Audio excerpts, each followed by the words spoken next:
Hello, everybody. My name is Chantal Francis, and I am giving you my first impressions of the Celebrity Big Brother cast premiere episode. To be honest, you may have heard me say something like this before, but I wasn't that excited about this cast. I thought there was many other celebrities that they could have asked to do this that would be a lot more fun and a lot more recognizable and a lot more famous even. But this episode, it delivered. It was 11 celebrities, and we know it's going to be 3 weeks in this house. And I have to say, they also really stepped up their game with this house. I thought the house looked really darn good. I liked all the different rooms that are kind of themed to Hollywood or old Hollywood or even Palm Springs. I found like it was all just well thought out, and I thought that it added a really great touch for it being a celebrity season. Of course, in the beginning, we get the traditional Julie Chen "but first" hashtag, which was yes, I felt that they were really, really good at keeping with what I know and love about Big Brother and kind of melding it with a celebrity feel. I've watched many seasons of the Celebrity Big Brother UK, and I was just a little bit worried that they might fall down that kind of road where the audience would be voting and it would just be more like a popularity contest as opposed to really following along traditional Big Brother gaming rules. But it looks like it's Big Brother US version Celebrity Edition for reals. So I was pretty impressed for the start of it. So we open the show. The first celebrity that we meet is Mark McGrath, also known from him being the lead singer of Sugar Ray. I do remember Sugar Ray when I was younger. I definitely listened to it. I would have to say that Mr. McGrath, it seems like he must have had a little bit of work done, because I find that when celebrity men get older and they do plastic surgery, they kind of, I don't know, they look old, but then they look kind of like more feminine or something. I don't know what it is that they do in their plastic surgery, but it's like, I feel like Eminem had the same thing happen to him. Is like he got some plastic surgery and then he kind of looks like Jodie Foster. I don't know. But besides the point, it was cute that he has a little family, and it seems, I like the fact that he has a little bit of understanding about Big Brother. So he's going in, I think he's going in with intentions of winning. He's not just kind of like, I don't know what game show I'm going to be on. And I think he has a bit of a clue of what he's getting himself into, which I like. Because as much as, production seems to like having implants or people that have never seen the show before, wild cards, whatever you want to call them, I personally can't stand that. I like people going in to play the game that have an idea of what game they're playing. It makes it more fun as a strategic person, which I am, to watch. So the next person that they focus on is Miss Brandy Glanville. And it's funny, every time I hear her name, I'm always thinking of Brandy Melville, which is like a clothing store. I'm always like, oh, Brandy Melville, I wonder what she looks like. And then I'm like, it's that Brandy again. I get it. She's now, her job is to be on these reality shows, and she kind of did mention the fact that she'll do anything to make a buck. So she's on this show. So I don't really love what she brings to reality television. I've seen her on Celebrity Big Brother UK, Famously Single. My mom even told me that she's been on some cooking reality show. I think she's kind of done anything and everything. But personally, I don't really care for her, but she's okay.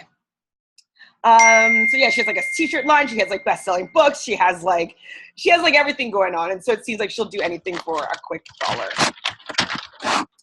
Next is Metta World Peace. I do not remember his OG name, but I'm glad he went with Metta World Peace. Other than what was the other names that he was going for? Got Gangster, or I can't remember what it was, but it was not good. So Metta World Peace, if that's what he wants to go for, hopefully people around him will instill some world peace. But he doesn't know anything about Big Brother, which I was just if you don't like the show, you're not going to like being on the show. It's not really that pleasant of an experience. It's all these embarrassing competitions and all this scheming and gaming and all these things. And if you don't want to be there, it isn't going to be fun. But we'll see what happens. I found it was funny that he was getting like advice from the owner of the team, and she didn't seem like she was really comfortable with being on camera herself. So I was like, what's going on here? So next was former Miss Columbia, whose claim to fame was Mr. Steve Harvey mistakenly giving her the crown, and then she was wrongly crowned. So I think it was probably the best thing that could ever happen to her, because I have no idea who was actually the rightfully crowned Miss Universe or Miss World or Miss America. It must be Miss Universe. So, I mean, I think it's probably the best thing that could have ever happened to her career is that Steve Harvey messed up and wrongly crowned her. She didn't really seem as though she knows the game that well, but she seems like she wants to play. So I'll let it slide. And then we have one of my favorite picks is Mr. Ross Matthews. So he's been covering like Hollywood for like years and years and years. Like I love watching him as one of the judges. I don't know if he's a permanent judge, but he's on a lot of episodes of RuPaul's Drag Race and All-Stars Drag Race. And so I think he's funny. I think he like could be really good with people. He knows a lot about celebrities and, you know, different personalities coming together. So I think it will, and he's funny. I think it'll serve him. So I think the fact that he's funny, people will want to be around him and may not find him that threatening, hopefully. So it was funny though when like all the people were coming out, it just didn't seem as though Ross knew though who former Miss Columbia was, because his face was kind of like trying to recognize her, but had no idea who she was. I thought it was really funny. Brandy, I thought she looked really pretty when her dress when she came out. So like after they had the first, I think it was 5 house guests, they brought them onto the live audience stage. And I liked also the fact that they kept the same stage as regular Big Brother. So it was I didn't feel like it was a different show, but I thought it was really cool that I had an idea of who these people were before having to get to know them. It's kind of like an all-star season of Big Brother, but with celebrities, obviously. Yeah, definitely the house was elevated. And like it's really embarrassing, but I was like watching the whole episode like it's like full Cheshire cat grin on my face, because I just thought it was like, I love Big Brother and this is like so awesome. So yeah, then next we get Miss Shannon Elizabeth. And so, I mean, I wasn't that big of a fan of Shannon Elizabeth. Like I've watched her obviously in American Pie and Scream, and like I've pretty much seen everything she's been in. I don't know if I watched her season of Dancing with the Stars, but she's all right. But then I found out that she is a super fan and she's a poker player. So I'm all in right now on Shannon Elizabeth at this point. So yeah, she says that she has a category above super fan, which I'm into. And so next we were presented with Chuck, the Iceman Liddell. I kind of remember him from Dancing with the Stars, more so than him being like one of the best UFC fighters. Like, I don't care, but maybe that's really cool. I think it's cute that like he's playing for his daughters and his daughters are able to have him wrapped around his finger. I think that's cute, but I'm not really that impressed by a UFC fighter. But we'll see if he has some strategy, which I'm not even expecting anything from him. But we'll see. And then Rudy Huxtable, yay! We're about the same age. She's either a year younger or a year older than me. We're both Aquarius. Whoop, whoop, whoop. But I can only think of her as Rudy Huxtable, and I'm like, what's her actual name? Keisha Knight Polium. Rudy Huxtable. So she's talking about her being like Southern and like she has like her own line of spices and you know that she don't play, but she has that Southern charm. So we'll see if Keisha can bring anything. I'm not, as much as she's a Rudy Huxtable, I'm not really that excited about what she has to offer for the show. I'm just kind of like, okay, hopefully you do okay. And then Marissa, she won a Tony for Hairspray. And her son, Zev, the cutest thing I've ever seen, was so excited that his mom was going to be on his favorite show. So I'm voting for Marissa just for the fact that, like, this would make her son's, like, dreams come true. But when she was waiting on stage, when they're all, like, lining up, and Omarosa walks out to the middle of the stage in her ball gown, and she stops, and then she does like a little turn, and then she walks, and she's like, yes, I am Omarosa. I'm like, yes, you are Omarosa looked absolutely terrified that Omarosa was going to be in the Big Brother house with her. I thought it was amazing. And I was really happy to learn that Miss Omarosa is a Big Brother fan. Because like I thought she was just going to be on the show just to bring drama and like, you know, just like all of her fighting and like just like the tactics that she's done in the other shows that I've seen her in. But I am down with Miss Omarosa wanting to play. Like, I'm happy about this. And she's like, I am a reality TV legend. Like, yes, you are, Miss Omarosa. I didn't like you before, but I think I like you on Big Brother Celebrity Edition. So yeah, she wants to be the queen of the Big Brother house. So yeah, there's also James Maslow, who I have 0% of an idea who this person was. He actually came before Omarosa, but like obviously I didn't care about him, so I kind of skipped over him. But he seems to really love himself, and maybe that's great in this new selfie era and Instagram era, Twitter follower era. Cool. I mean, I love pop culture and how it's growing, but he just seems like he's really, really narcissistic and in just an annoying way. I'm not really that into him. Doesn't really seem to have a personality. His personality is like, what angle am I taking this picture at? So I'm like, next. So yeah, it's like swipe left, next. So yeah, so back to Omarosa. I think she's going to dominate here. She's going to really be competitive because she already is competitive. And I think that she may use this show to kind of rebrand her image. I mean, she's known as a fierce competitor, and she's known as like a hardcore, like her tongue's lashing, like she's not like no pushover whatsoever. But she might want to just rebrand it. Not sure how yet, but I'm sure she'll find a way. Yeah, I mean, so after everybody goes into the house and they're all kind of meeting each other, and like James, whoever this boy is, he's like talking to Omarosa, and she's like, oh, I was on the first season of Big Brother, or of Apprentice. And he's like, oh, well, who were you apprenticing for?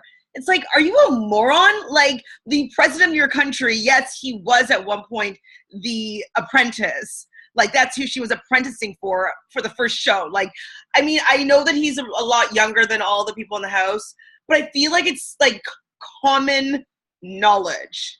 Like, that was a big joke about his campaign, was that he used to be the apprentice. Like, I don't know.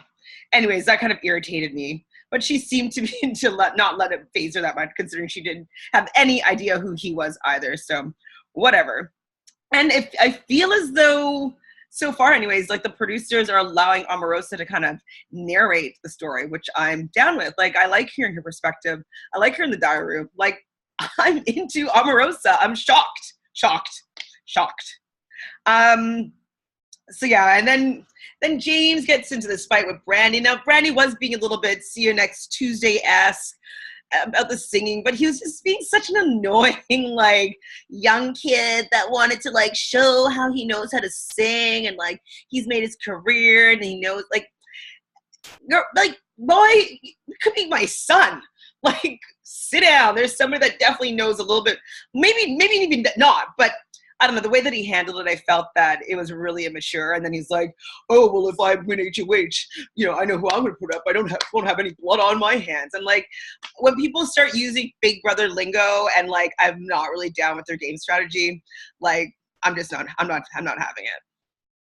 But the girls come together to form the hashtag Ho Code. Now, I don't know if it's just the most empowering name for an alliance, but I'll take it.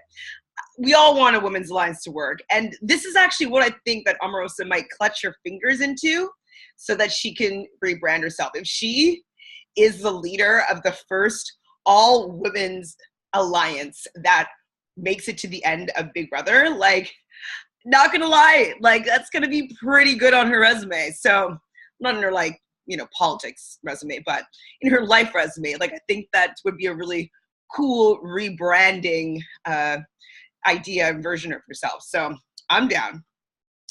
So the competition for head of household, pretty straightforward. I was pretty nonplussed about the fact that like they had all them just go and stand on a random number, like make them compete for that number. And then, I mean, I was happy that Omarosa was the one that got the number that the number was like, oh, you are safe from elimination and you don't have to play this head of household. And it was Omarosa, who was probably, if the women didn't win, the first person that was going to be considered if from the men to be up on the chopping block, just from her history. So, I mean, it was good for Omarosa to at least make it through the first week, but like make them compete a little bit for it. Like random, I don't like random. Like I don't play random. I want strategy. I want people to make decisions that are not based on chance. Chance is not fun in my eyes. Not fun. I don't play scratch tickets because chance ain't fun. I'd rather play like a large ticket where I could at least pick my numbers. Let me pick my numbers in a little, well, that's kind of chancy too. But you get what I'm saying, is that like I don't like random chance. So yeah, so they're hanging on to this like statue that looks like an Oscar, but it's not actually an Oscar.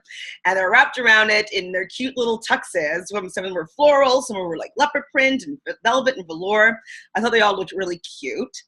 And in typical Big Brother fashion, they had to hang on for dear life. And the last person hanging on is going to win the head of household competition. So they had them, I don't think it was fully swinging, but it was a moving, it was definitely up in the air. And they're definitely wrapped around these Oscar-looking statues. And they were dumping them with like disgusting, sloppy type goop and glitter. So they didn't even shy away from like the embarrassing, throwing stuff in their faces they do in the regular season. So just because they're celebrities, they didn't shy away from the type of competitions that they usually have. So they all hang on. Pretty much everybody's falling off. But what was really great but annoying at the same time is they have their show. There's a show that these people is happening while these people are hanging on for dear life. And the singer of this show is Paul from last season and Big Brother OTT and the season before. I'm just like, who told them that people like Paul? Like, I don't like him. I don't think he's funny. I don't think he's talented. Like, I don't want to see him on my screen. I didn't even want him to win any of the seasons that he's been on. And I just was like, why Paul? And like, so Paul has his little cameo singing some like Showgirls number. But then Rachel Riley came on, which I loved. And then you see Jody, Black Jody, that I think she was kicked off first. They usually make a joke about her pretty much every season now. And then they saw Big Brother, or Jody, which is Cody and Jessica Jody from last season and also this year's Amazing Race. So I thought it was really cute to have all those cameos. Mr. Spectacular did like an annoying cameo. And like, I'm not really that big of a fan of his. I don't know why he keeps on getting airtime, but somebody in production really loves him as well. So that little show came on, but then people started falling off. So it was Marissa and Metta and then Mark and then Ross and then Chuck and then Adriana and Rudy and finally Brandy. So now it's just James, who feels like he's on the block or on the chopping block, and Miss Shannon and Elizabeth that are holding on for dear life. So my favorite part was James he couldn't even hold on anymore, and he's trying to make a deal with Miss Shannon, and Omarosa was not going to have that. She just tells him, he's like, you can't be making deals if you're about to fall. I was like living for it because it's true. But like, if he wasn't as terrified, I think he was scared of Omarosa, or her presence anyways, that like, if he wants to make a deal or he can try to make a deal. Like someone off the sidelines can't be telling him not to try to make a deal, but it worked. And he stops trying to make a deal with Shannon. So eventually James slips, falls, and Shannon Elizabeth is the first head of household of the Celebrity Big Brother edition. Obviously, Ross brings over a towel so that he's like, I'm not dumb. So brings over 2 towels so that they can all dry off, and he gets a little bit of like brownie points. But then Julia has them all grab a gift bag. And what Julie tells us is that this gift bag is going to have something that's going to alter the game. So I don't know if she mentioned what it was before. Let me think. Okay, well, if she did or did not, I can't remember when she mentioned this or if this is from a spoiler. So spoiler alert, inside the bag, there's different types of swag things or whatnot. And there's also, yeah, she did tell us, there was also an opportunity to overturn the head of household and replace them with your own nominees. And so you'd become the head of household, you'd pick who you want to be nominated, and that's it. Now, great, like, you know, we love all these twists. I don't like these twists at all, but Big Brother seems to think so. So we have these twists, and they didn't have to compete for it. So whoever wins this power takes away from Shannon, who held up on there for like half an hour, however long it was, and competed to win this power, head of household. And she showed her cards too, that she's a fierce competitor. Like, it kind of shows like who's weak, who's not weak, who's willing to make deals, who's not willing to make deals. Like, it kind of blew up a lot of people's games in the begin, like for the beginning. And then it's just taken away by someone picking the right bag. So I'm just kind of like, I know that they're trying to make it really dynamic and things happening and twists and trying to maneuver around all these random events, but just allow the head of household to have head of household, please. So, I mean, there's a little bit more spoilers if you want to know. All right, I'll quickly tell you. So, if you don't want to hear what happened next, you want to probably just clock out. So it was nice to meet everybody. That was my first little Big Brother recap. I'll have another one tomorrow and the next day, and hopefully I'll be able to keep on top of them this whole time. So quick spoiler alert, though. Spoiler alert. Is it looks as though Rudy Huxtable, I'm still calling her that, oh Lord, Miss Keisha Knight Pulliam, got the gift bag that has the opportunity to overturn. So now I believe she's the head of household, if I'm not mistaken. And it looks as though, I think it was James is definitely up. And I think Chuck. And then I've also heard rumors that Mr. Metta wants to leave, wants to walk. So that's all the spoilers I have so far. Sorry that wasn't really that interesting, but I'll be more concise with my spoilers next time. So again, take care and hope to see you soon. Bye.